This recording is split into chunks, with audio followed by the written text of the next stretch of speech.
Think about the last time you read a truly unforgettable story. You probably assume its grip on you started with that very first sentence, right? Well, actually, a published story doesn't begin with its text at all. It begins with our immediate visual processing.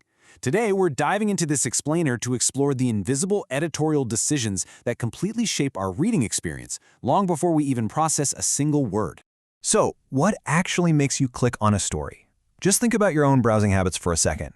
When you're scrolling through a literary magazine, maybe an online anthology, or even just browsing the Kindle store, you are literally bombarded with options. But time and time again, an image wins out over competing text within absolute seconds. It's that one perfectly chosen image that grabs your attention over the dozens of other competing books on the exact same page. And the secret to this phenomenon actually lies in neuroscience. Before a single word is consciously read by you, your medulla oblongata, which is often referred to as our reptilian brain, is already hard at work processing your basic instincts. It's digesting colors, shapes, and the overall composition instantly. A single photograph can suggest romance, a creeping mystery, horror, or even hope in just a fraction of a second, entirely bypassing your logical reading brain. So the absolutely crucial takeaway here is this: the story begins with the image. And for an editor or a publisher, choosing that illustration isn't just about finding a picture that kind of sort of matches the physical setting. It is about matching the deep emotional core of the fiction. If you just match the geography of the plot, you might actually be doing the story a massive disservice. Moving on to Section 1. Case Study, Country Hotel. Let's put your inner art director to the test with a brilliant short story called Country Hotel by Anne George, which was published on freedomfiction.com. Let's just look at the literal facts of the story for a minute. The protagonist, a man named Reinhard, impulsively buys a truly terrible hotel in a rundown hamlet in 1961 rural Alberta. And the physical details? They are incredibly grim. We're talking about a broken washing machine, peeling wallpaper, plugged toilets, dull gray exterior shingles that just keep falling off, and a literal mouse infestation. The whole place smells of reheated coffee and fried eggs. Okay, I'm putting you in the driver's seat right now. As an art director, what image would you choose based purely on that rundown, dilapidated physical setting I just described? Your first instinct might be to go out and find the most beaten-down, desolate piece of architecture you possibly can, right? And honestly, an instinct to choose an image of an old, weathered, fading hotel perfectly illustrates this literal approach. At first glance, selecting an image like this seems straightforward and, honestly, perfectly accurate. But it's actually a massive deception. Using this literal framing shifts the reader's expectations entirely. It quietly tells them, hey, get ready for a plot about a decaying business, or maybe a forgotten roadside landmark. But as you'll see, that is not what this story is about at all. Because here is the bait and switch. The hotel is absolutely not the subject of the story. The marriage is. As Reinhard admits early in the narrative, I always knew I'd disappoint Madeline.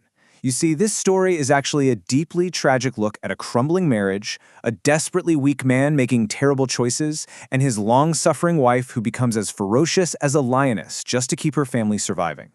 The true wreckage of Country Hotel is entirely human. Reinhardt escapes the hotel by running off to Edmonton and having a pathetic affair with Lucy, a shoe saleswoman. He completely neglects his 6 resentful children. And in what is perhaps the most heartbreaking sequence of the whole thing, their beautiful Irish setter, Red, breaks his leg. Because of Reinhardt's neglect and cheapness, the dog actually ends up dying. The failing business is really just a pressure cooker. The actual story is about infidelity, desperate financial escape, and the ultimate death of trust. So having that realization completely shifts our editorial strategy. If you choose a plot-based illustration, like that decaying business we talked about, the emotional emphasis moves entirely onto the building.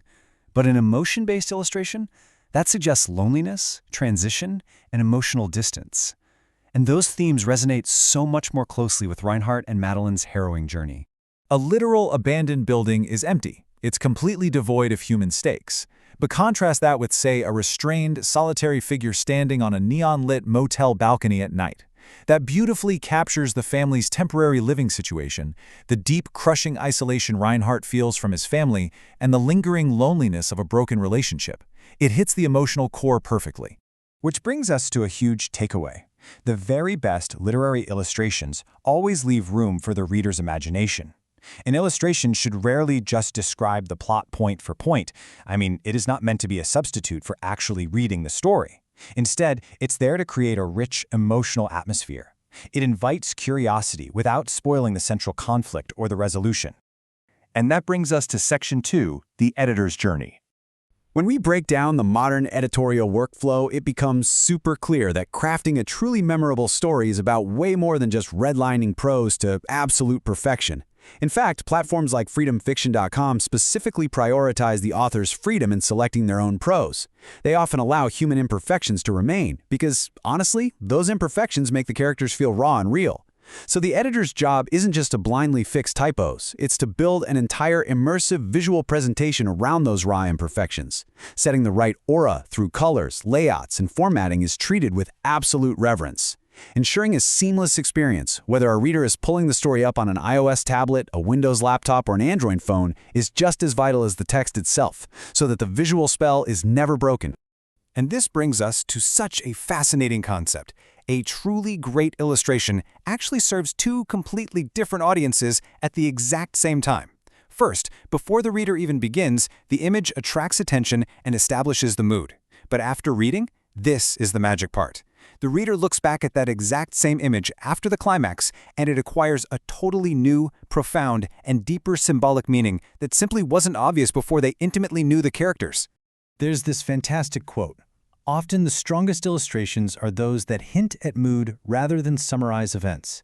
This is an editorial insight that has been masterfully used by legendary publications like The New Yorker, which has been finding the absolute essence of a story's theme for well over a century.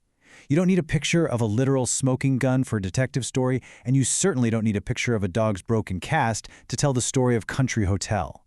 Take a look at a glowing neon sign in the dark, for example. It doesn't spoil a single event of the plot. But what it does do is quietly whisper to the reader, hey, you are about to meet people whose lives are about to change. It establishes the aura, that late-night desperation, and the flickering hope of characters like Reinhardt and Madeline, all without giving away the heartbreak hidden inside the text. So, as we wrap up this explainer, I want to leave you with a final, provocative thought. We've just seen how great editors distill incredibly complex lives into a single, emotionally resonant image.